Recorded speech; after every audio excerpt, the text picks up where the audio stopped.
Do you think the music of Bach is for everyone? No, I don't think so. I mean, I think it should be. I think some people are put off by the religious nature of it. I think for me, the religious element of so much of his output isn't off-putting, despite the fact that I'm not at all a religious person. When you think about the choral writing and writing for the voice, that of course is linked to text, that there is a desire for a universality in that, which I think is really moving. I think there's a lot to learn from it. I think we put it in its context, and then we also need to scrutinize it as modern citizens of the world. I think it's too brilliant to cast aside as music of the past. I think it's ever new. I don't suppose he's thinking this music is going to be a standard for centuries to come. I don't think he's thinking, when they eventually put a deep space probe in space, they ought to put this piece of music in there as an example of what the human race is capable of. I think he's thinking, this is needed for next Sunday, I'll write it. And, oh, it works upside down. Oh, it works in retrograde. Oh, look, if I do this at the fifth, I can do a canon.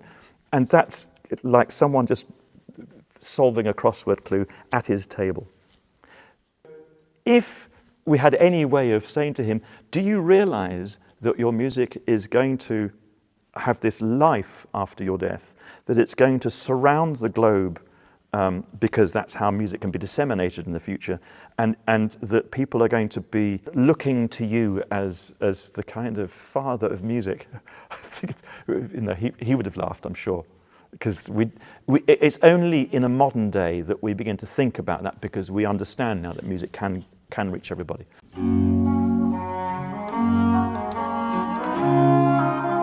Hi, I'm Nick Phan, and this is Bach 52.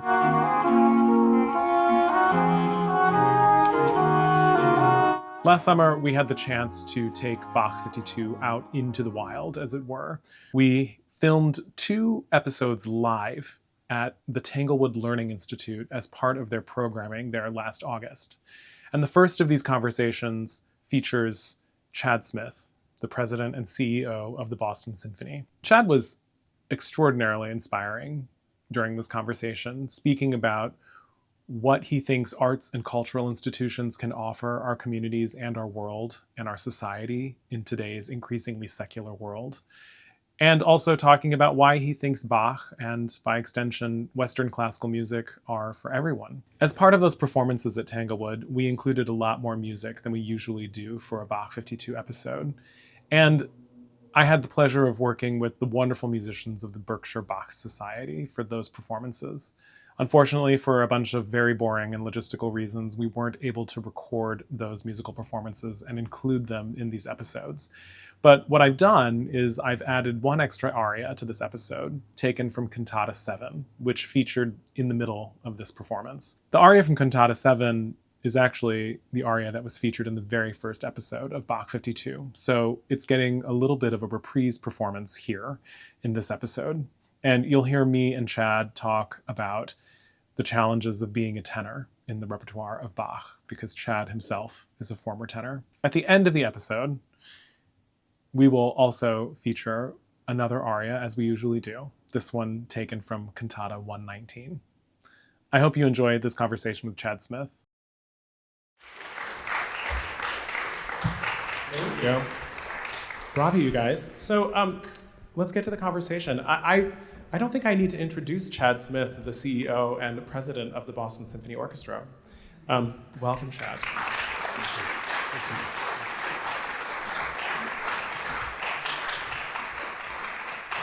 Can we first start by saying how awesome that was? And as a former tenor, listening to you do that, I'm like, thank God you're doing that and not me. And that is like... Chad came backstage earlier and was like, what are we doing today? And I was like, well, you are singing 5 arias by Bach. Nobody wants to hear that. Oh, I do. So I always start these interviews off just by asking, how did Johann Sebastian Bach enter your life?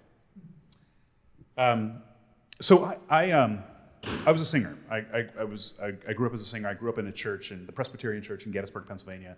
My mom was a pianist and a school teacher, but she was a pianist. And she also, she directed the church musicals at the Gettysburg Presbyterian Church. So I played Noah at the age of 4, parting the waters and singing. So church music was always a really important part of it, but I was a Presbyterian, so good church music was probably not as, it wasn't as high music as perhaps some of the other traditions, but I always appreciated that part of my training. Like I came from a church musical background. But I remember when I got to Boston, and I came to school I went to school at NEC in Tufts, and very early on, I got jobs in college as a church musician. So I was hired as a singer, a tenor, to sing. I was kind of looking for all dollars to help me get through college. So I sang at a Unitarian church on Friday nights. I sang at Temple Mishkan Tefillah on Saturday morning, and I sang at a Congregationalist church on Sunday. Like, whatever God, I was prepared, right? But it was, again, this real appreciation for being what it meant to be a working church musician. And I tell you all of that because about my 3rd year in college, I was invited to go to Emmanuel Music in Boston. The church just at the top of Newbury Street. And there was a music director there called Craig Smith. And I went there because I had a couple of my friends were singing in the choir at Emmanuel, which was very famous. And Craig did a Bach cantata every single Sunday, just for decades. Every Sunday it was a Bach cantata, and whatever it was, 3 or 4 years, you would cycle through them. And I remember going, and I was like, oh no, this is church music. This is church music. And I was hearing Lorraine Hunt Lieberson, who used to sing there occasionally, Sandy Sylvan, who used to sing there occasionally, Jim Madalena used to sing there. I'm looking at you, Dawn, because these were all people that you worked with when you were when you would come through Boston. And I heard this music so beautifully sung, so beautifully played, and in the space that it was intended for. And I growing up, my parents were deeply religious. I rebelled, and as I've grown older, I've rediscovered that tradition in my own life, and I found it largely through a revisitation of the music of Bach, and this deep connection that I have to the centrality of Bach's faith, which is inescapable in his work. And so I know we're going to talk about is Bach's music for everyone. I certainly have lots of opinions about that, but I really fell in love and kind of have been on my own journey, my own faith journey that has really been propelled by the music of Bach. And again, one other thing, again, it was probably my last year in conservatory. When I was an undergraduate, or I might have been a graduate student, and we did Bach Matthew Passion, and I sang one of the tenor arias, and again, that was the first time I had sung a big Bach work, but it imprinted on me in a pretty intense way. And from that year, which was 1996, every year since, on Good Friday, I listened to a recording of the Matthew Passion. That is just my own thing. My partner Bruce is like, I won't see you for 2.5 hours. Go listen to your Bach Matthew Passion. And it's funny because I started my first year. I started with Herbert von Karajan's recording of the Matthew Passion, which is a bit like driving a big Cadillac with deep, comfy seats and a suspension that doesn't let you feel anything. It's that kind of Bach. Like, I've since come to much more historically informed, but it has been something that each year is really important to me. It's so interesting because most people say, "Oh, I encountered it," like my story, like I encountered it as an instrumentalist, or playing the cello suites, or playing a Brandenburg concerto, or hearing a violin concerto, or playing the Bach double as a Suzuki student. Yeah. But you came through the cantatas. That's really interesting. Do you feel like your kind of upbringing predisposed you to that kind of? Or it sounds like your biography, sort of your life story in a way, leading up to that moment, kind of predisposed you to this magical connection in that moment at Emmanuel. Yeah, I think there was a lot. Like I've always been deeply concerned and interested in the humanities and how kind of history and how different threads of the human experience inform art forms. And so for me, the context of hearing Bach in a space that where it wasn't a concert, right, but that it was prayer, or that it was an act of devotion, and that it was an act of real kind of connected with faith for the people who were listening. Not like I'm not buying my ticket to go to the Matthew Passion. I'm at church.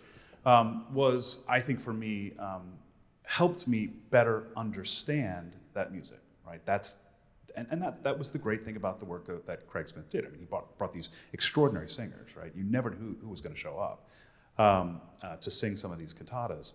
And then I was also struck by the fact that whatever there are, how many existing cantatas, 200 or so, 200 and some, right? There used to be 300, and his son destroyed 100 of them, or just didn't, But the variety, the sheer diversity of sound and technique and context, it's as diverse as the texts on which they're based. So it hooked me. I was interested in the story of Bach. I was interested in understanding whatever it was, 1727, when the Matthew Passion was being written, like how, what was happening in the world, what was his context, who did he know, right? Handel was 30 miles away, and they never met. Like, so all of these things just really captivated my attention and curiosity. So normally I let people warm up to the question, but I'm gonna just drop it on you. Do you think the music of Bach is for everyone? So the short answer is yes, right? Do I think the music of Bach is for everyone? Yes. Do I see opportunities for all people to appreciate the music of Bach? Sure. Do I in reality think that is the case? Probably not, right? There are probably people for whom this music is not, it's too esoteric, it's in a different language, it is not accessible, or it's not in a genre that resonates with their, but what I think is I've come to is that the music of Bach, one, is so tight, right? It is impossible, if you love this art form, if you love classical music, or if you are interested, you cannot escape Bach, and nor do you want to. Like it is a moment. There are a couple of moments in history, right? Beethoven was another one, but Bach was one where, like, it feels like all music up until, let's call it the early 18th century, was leading to that moment. Let's call it 1727 and the Bach Matthew Passion. All music was leading to that moment.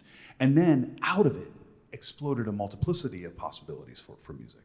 And we saw that across the late Baroque period. We saw that through kind of the blossoming of really kind of diverse musical voices in the classical period that were defined by region.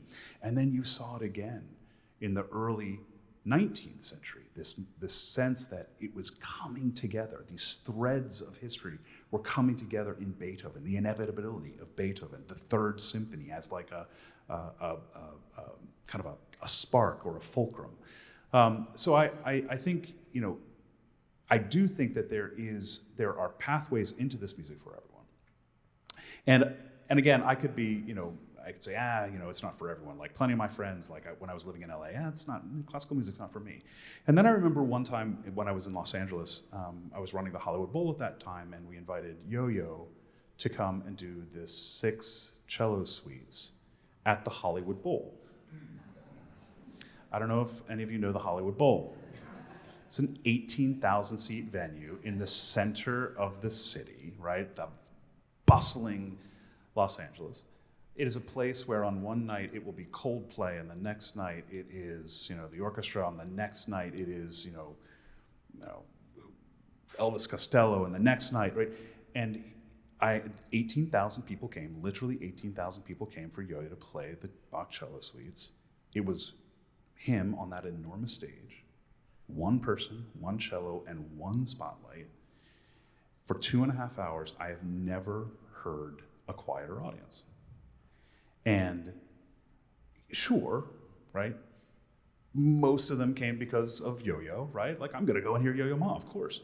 But to hold an audience for 2.5 hours with a single instrument on that massive stage in a place where, it is so easily to be distracted, reminded me of the power of this music.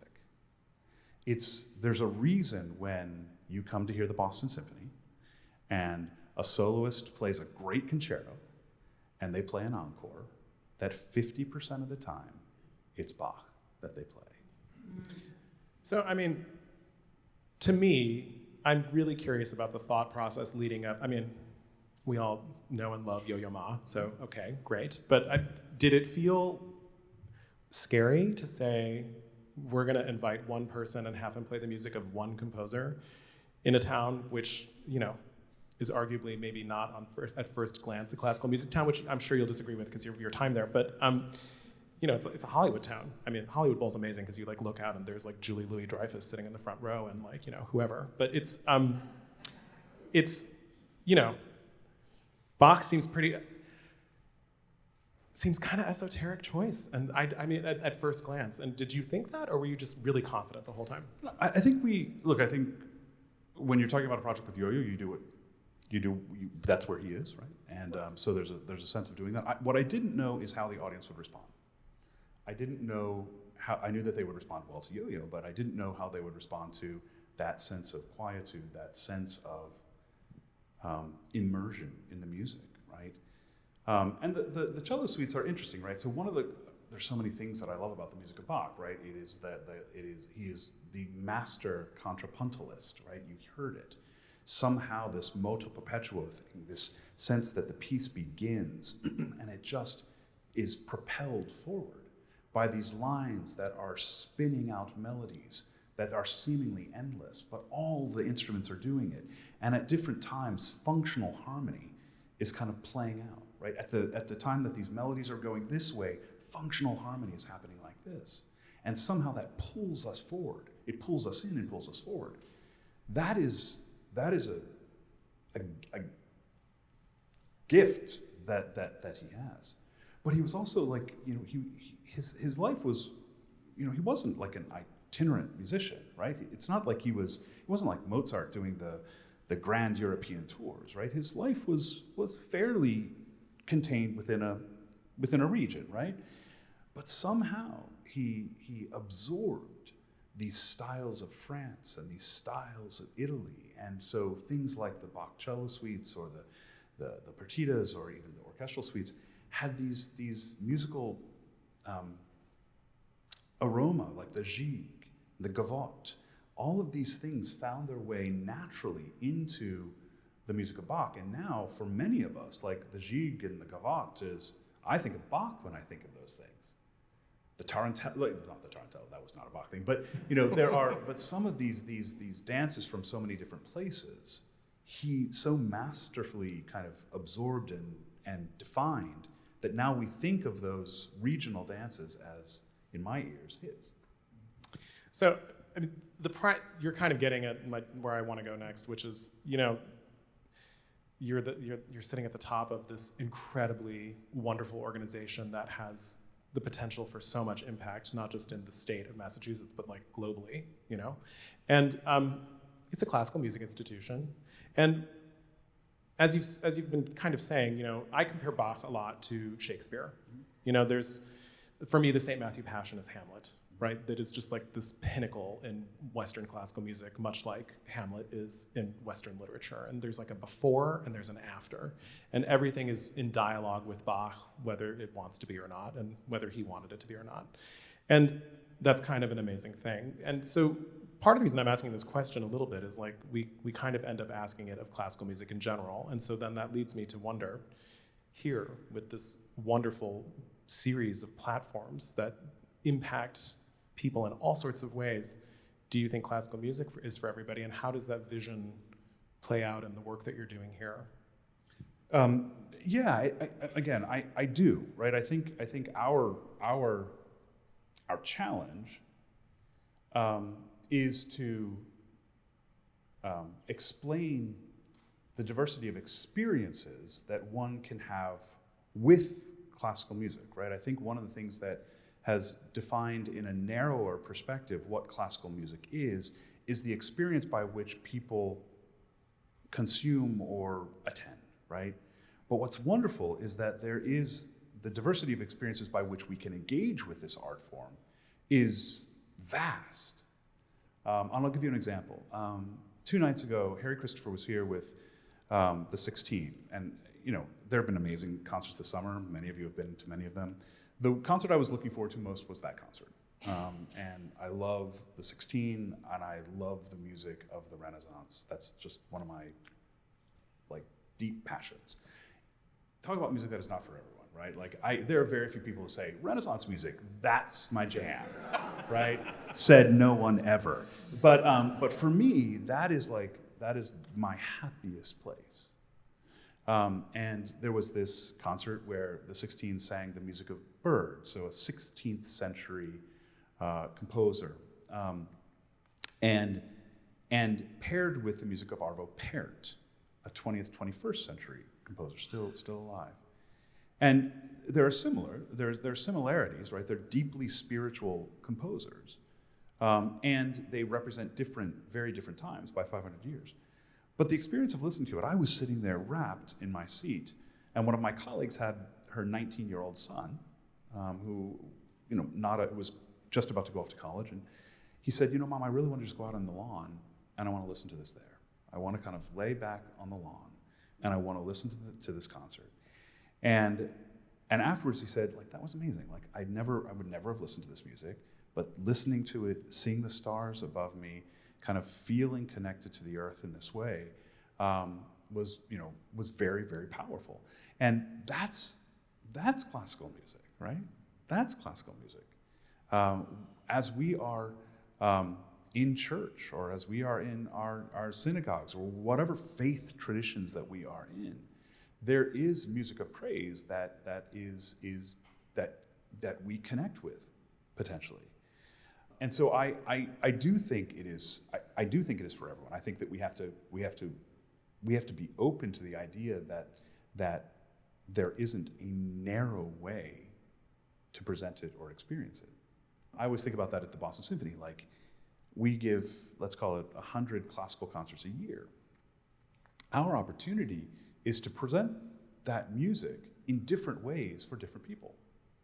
Some people want to come to temple, and I love that. They want to come, they don't want to hear anything, they want to be sitting beside someone who is not moving, right? They don't want to move, they want this perfect, pristine environment.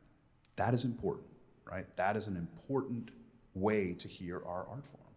There are some who want to come and bring their kids because they want to, that's the point in their life, and they want to engage with us, but their kids might move around a little. That's okay. We have to find ways for our art form to engage with families. There are some who want to know they want no talking. They don't even want program notes. It is blasphemous. I know everything I need to know about this music.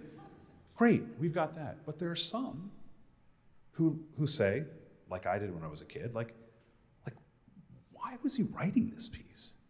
What compelled Schubert to write Winterreise? Why? He was only 31. That's a pretty dark set of texts. Oh, he was dying. Oh, okay. This is the last year of his life. Oh, okay. So for some people, there is that need or that desire to understand more. We just have to be more creative and more open to creating different experiences for people to fall in love with this work. Thank you. On that note, I think we're going to take a bit of a break. And we'll do, I'm going to call my musical colleagues back out. Welcome back, everyone. And we're going to do one more aria for you, and then we'll come back and chat in a few minutes. This next aria is taken from Cantata 7. The Bible reading that Sunday tells the story of the baptism of Jesus, which, incidentally, is the only time in the Bible that the Holy Trinity appears in one place. It's the only place where you see God, Jesus, and the Holy Spirit. And Bach does this wonderful thing where he paints this picture in a really fun way. This is for 2 violins and tenor, and so there you have a 3, right? The thing is in a compound meter. It's in 9/8, I think. I could look at my music as soon as I get it set here. And so that again is like series of 3, and 9 is divisible by 3, right? We get into this whole numerology, nerdy situation. And then it's also, the violins begin by outlining triads in A minor. A minor is like such a pure key. There are no sharps and flats, so it just means it's just all natural notes. There's no sort of shading on it, if that makes any sense, for those who don't read music. And yeah, so it's kind of like a pure trinity triad situation, which represents this new beginning that Jesus is experiencing in the story.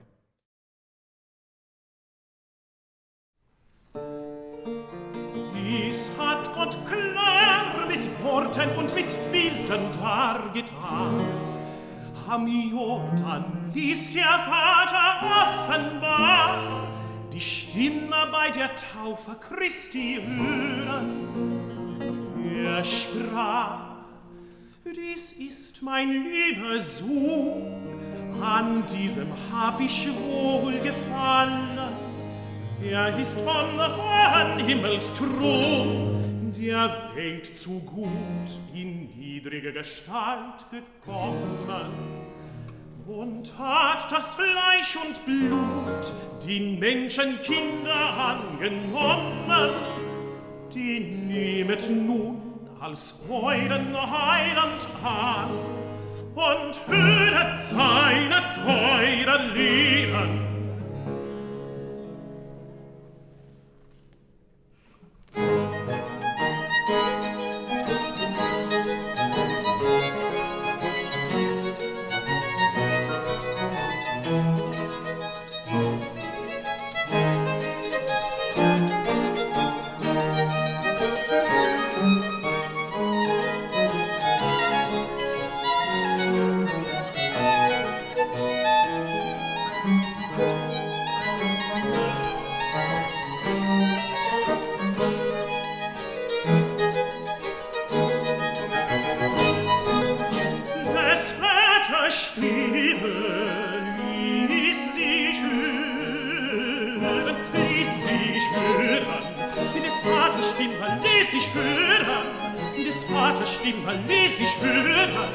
Der Sohn, der uns mit Blut erkauft,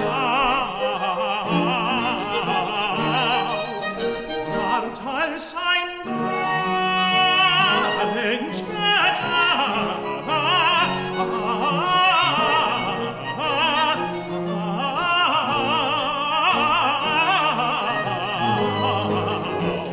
Der Sohn, der uns mit Blut erkauft, ward als ein wahrer Mensch getauft.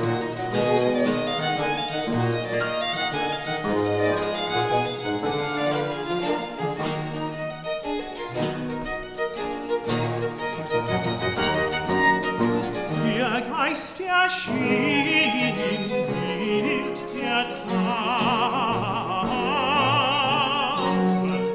Der Geist erschien im Bild der Tauben. Der Geist erschien im Bild der Tauben, damit wir ohne Zweifel glauben.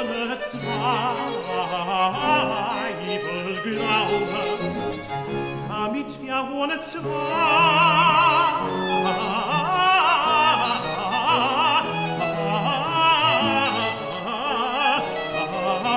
glauben.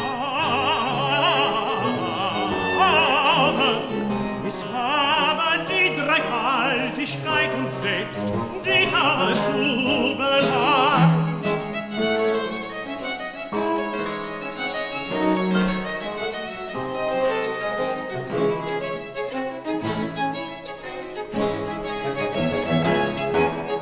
Damit wir ohne Zweifel glauben,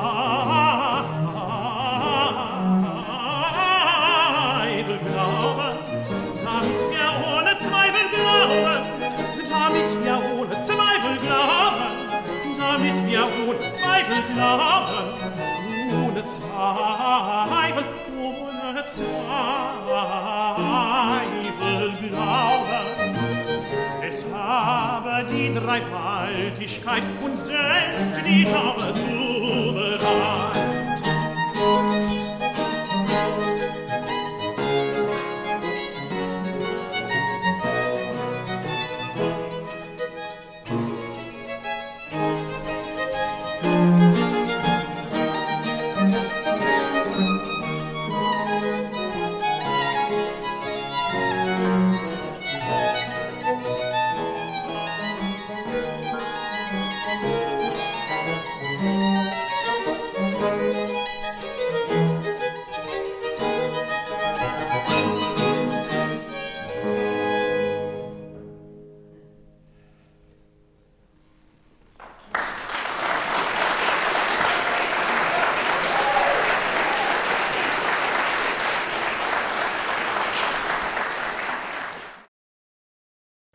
please welcome back Chad.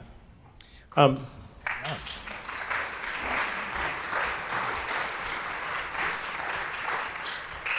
You know, I actually, the last time I sang that aria was at Emmanuel Music. Yeah, which was a lot harder then because we were at 440 and not 415. So, yeah, true confessions, I prefer the lower pitch. So that's like a real thing. It is. It's a real thing. Like the difference between 440. So how many of you? 440 is when the pitch resonates at a certain level and hurts, and it's gotten our A has gotten higher and higher over the years. It's an issue for us at the orchestra too, because I think we tune to, I don't know if Tony's here. We're at 441. So we're at 441, but for example, many European orchestras at like 443. Baroque orchestras are at like 415. So it's super interesting. Like you have soloists come and they have to kind of play slightly higher, or singers have to sing at a slightly different. It's like a real thing. And I also think like as a tenor, like I remember and again I was not Nick Phan by any stretch, but it sits in a really, really awkward part of your voice at 440. It can, yes. Right. So it's this part of your voice, the passaggio, which is really a place where you're singing. It kind of narrows as it goes kind of up into the head voice, and at 415 it's much more comfortable, obviously, and it feels more natural. And then at 441 it just like it starts I don't know to how feel, you do it, but you do well, it. You're So. very sweet. It feels a little like Verdian once we get into in pieces like that, which sit up there. Some of them it's okay.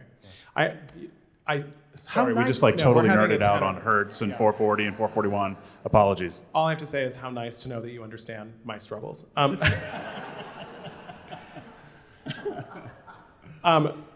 So we were having a conversation the other day in rehearsal about that aria, actually, and someone said, "Oh, wow, it's a great aria," and I was like, "Yeah, it's great music." And then someone said, "Well, what's it about?" And then we had a chat, and they're like, "Oh, yeah, that's kind of strange." And it was this amazing thing where it's this that story about a baptism and the Holy Trinity and blah blah, the monotheistic / polytheistic intersection of Christianity. It's suddenly like, oh, is it for everyone? It like kind of comes to that conversation. And you were talking a little bit about sort of like your practice, for instance, every Good Friday to, your thing is to listen to Matthew Passion, which I applaud that. That's amazing. I would do the same thing if I were home on Good Friday. That's fantastic. You're usually probably performing the Matthew Passion. Occasionally. And sometimes at 442. And there is this thing about Bach's music, right, where a lot of musicians talk about how it's a spiritual place for them. It's a place where, we connect as artists with the spirit and the thing that's kind of bigger than us, that we maybe have ideas about what it is and maybe we don't know what it is.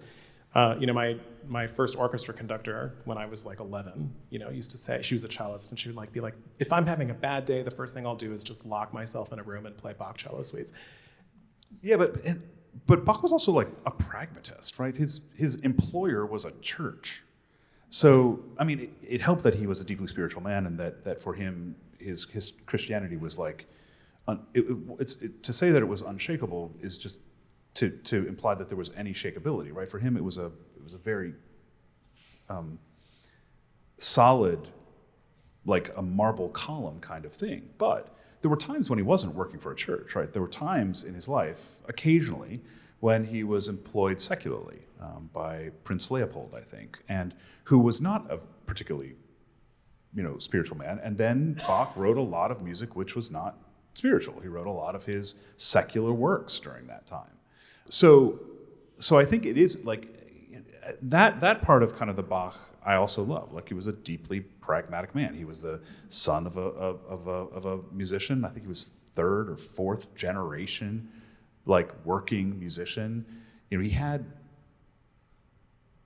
21 children. He was prolific. Many of them died. So I think he had who lived into adulthood, or like 13, and some crazy number like 6 or 7 of them were working musicians themselves and composers that we still think about. Emmanuel, Johann Sebastian. His father for him, this work was both spiritual, but it was also like a paycheck. He had a job to do, right? This kind of leads me to this next question. I know that the Boston Symphony has pillars, speaking of pillars, of programming, and one of them this season or next season is faith in our time, yes? So for me, I feel like in many ways the world is sort of drifting into a more secular vein. I mean, we may have these kind of like religious influences on our sort of politic and society that are still kind of rearing their heads, but in large part, we are sort of drifting to a more secular vein as a society. And I kind of, as we do that, at least in this moment, who knows if that's a permanent trend or not, I have this feeling that this space, like the concert hall, for us as musical artists, is a sacred space in a way. It's becoming a place where we can engage with that spirituality. And it's, art in general is a place where that is kind of filling that gap. And I wonder, what was in that spirit, what was the thinking in choosing to make that a pillar of the programming here? Yeah, so part of it is how we think about what is the role of an arts and cultural organization in our world today. And why does the Boston Symphony exist? Like, why do we deserve to exist, right? The Boston Symphony does not exist to perpetuate itself, right? We exist to serve. We are here to serve audiences. We are here to serve artists, to amplify and uplift their voices and let them tell their stories. And we exist to push our art form forward. That is why, after 143 years, we hope that we are still seen as good stewards of generations of investment in this extraordinary institution. So if that is why we exist, right, to serve, then how do we do that? We do that by exploring the ideas that artists must tell today. And that means centering in our work ideas, questions. How can our arts organization, how can the Boston Symphony help all of you understand yourselves, each other, and the world better? And so it gets back to a fundamental exploration of the humanities, those things that allow us to understand ourselves, each other, and the world better. And as we, as an organization, have spent a year really thinking about this idea, then we come down to, well, what are those burning questions in our world today? What are artists raising their flag about to say, hey, I'm concerned about this, I'm thinking about this? Because I'm pretty sure that if they're thinking about it, it's important to many people. So, we're exploring several themes. One of those themes is the natural world and our environment, right? As the environment changes, we're looking at it anew. But, for example, artists have been exploring kind of human interaction with the natural world since the Clunistic monastery days of Hildegard von Bingen, right? So for 1,000 years, this has been an exploration. After the Fifth Symphony of Beethoven, he wrote the Sixth Symphony, but he wrote it as a pastoral, which was in so many ways the antithesis of the Fifth Symphony. So this is a big exploration, climate and our world. The second is this idea of the American experience. We're an organization that exists in Boston in a time of the 250th, celebration, commemoration, marking of this democracy's biquincentennial, right? Artists are talking about the American experience. How does our world understand this place differently than Copland did, or differently than the part songs of William Billings in the 1730s in Boston? And the third big one that we're seeing is that, yes, I think in many ways parts of our world are secularizing, right? At the same time that parts of our world are not. And that within our communities, we're seeing kind of a tribalism within faith traditions that is playing out in many different ways. And artists, and I actually see composers and artists exploring faith traditions and grappling with the divine as something that is happening more regularly. Whether that is, John Adams over the past decade writing, or 2 decades writing El Nino, like a reconsideration of the nativity story, or the Gospel of St. Mary as a reconsideration of the resurrection. Whether that is, Carlos Simon writing a gospel mass. Whether that is Sofia Gubaidulina writing, her passions. These are things that even today, artists are exploring. So shouldn't we allow for our spaces to be places of exploration, as they have been in the Western tradition for 1,000 years, right? And that's a big thing. We can go back to Bach. Like, Bach is a Western composer, right? He's a Saxon composer, Saxony. Our art form, up until about 120 years ago, was largely a European art form. There is no escaping that, nor do we want to escape that. That is our art form. In the past 120 years, it has changed dramatically. It has become a global art form. Arguably, the biggest audiences for classical music now are not in Europe and the United States, but in Asia, in China, Korea, Japan, Taiwan, Singapore. So our world is changing, and the art form is changing, and the conversations that our art form can now have are so much broader. So for me, the idea of kind of faith in our time is like, let's look at these things.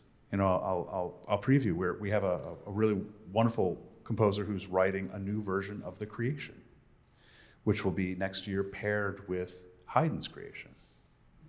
And how do we explore this idea of creation? There are many different creation stories that have actually been told in classical music, more indigenous creation stories that Villalobos put to music. So many different ways that we can explore this topic.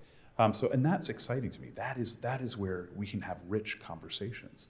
And ultimately, I think arts and cultural spaces are places where we want to be able to have those rich conversations. At times when the Zocalo is becoming more divisive, our arts and culture spaces, we hope, can be places where we can really have thoughtful conversations around how artists are perceiving our world.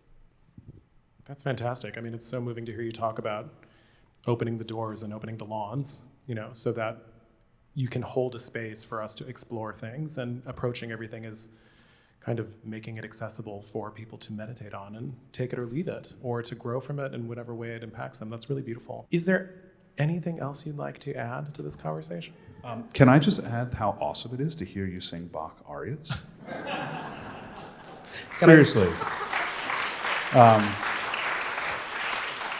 And it is like, to do this, I think you were in California, 2 days ago? Yes. Indeed. So it is like, whatever it is, 10 a.m. your time, like, this is not easy. This is not easy. But I will just say, Nick, we are so grateful to have you leading this exploration. We are so grateful for your artistry. You and I have known each other for a long time, done a lot of projects together. But it is so clear how passionate you are about this and how personal it is. And that's ultimately what excites me about running a place like the Boston Symphony. It's not what I want to do. It is what you want to do, right? We are a platform. We have aggregated these resources for artists. So to the extent that Bach 52 is where your passion is, we want to be your partner in telling those stories. So thank you. Thank you. I'm very grateful. Thank you, Chad. Chad Smith, everybody.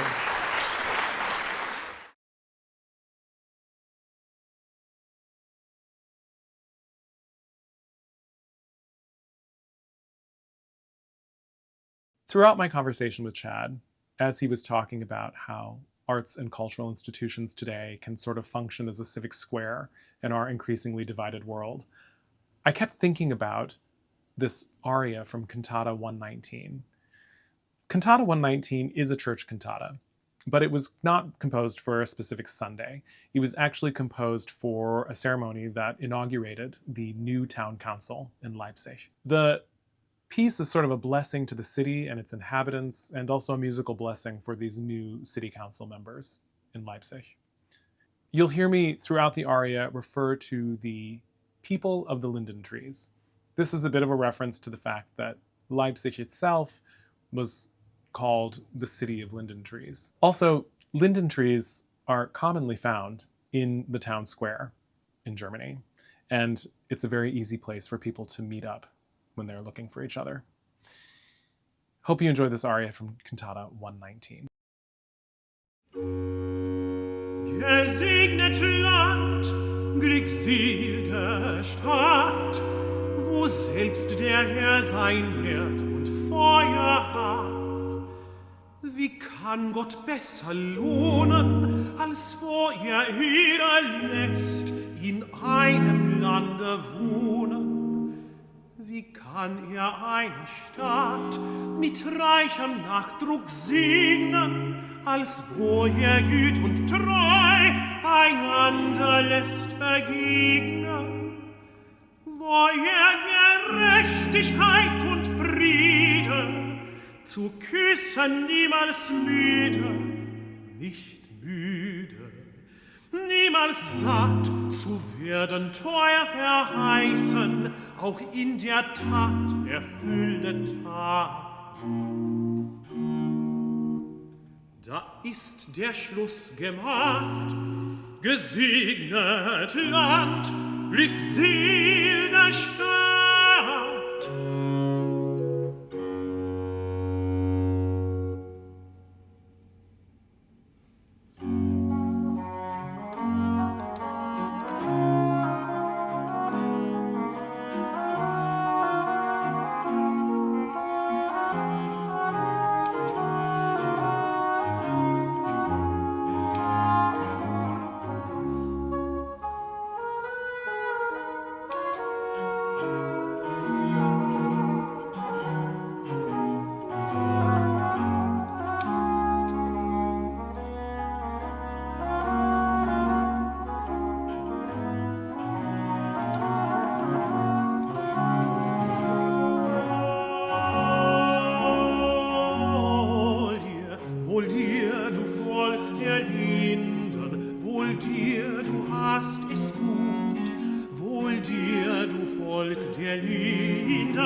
Seiner Huld gelegen, die überschwänglich tut, kannst du an dir befinden, an dir befinden.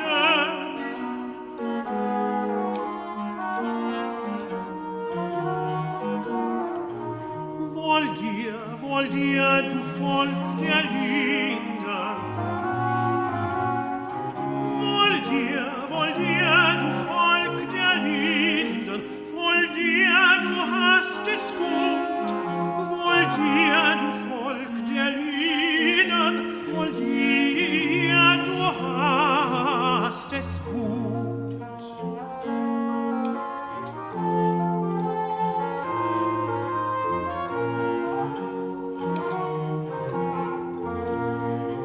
Wie viel an Gottes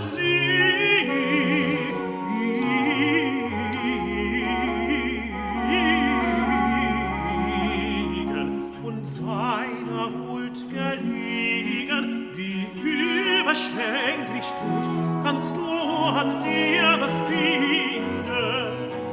Wohl dir, du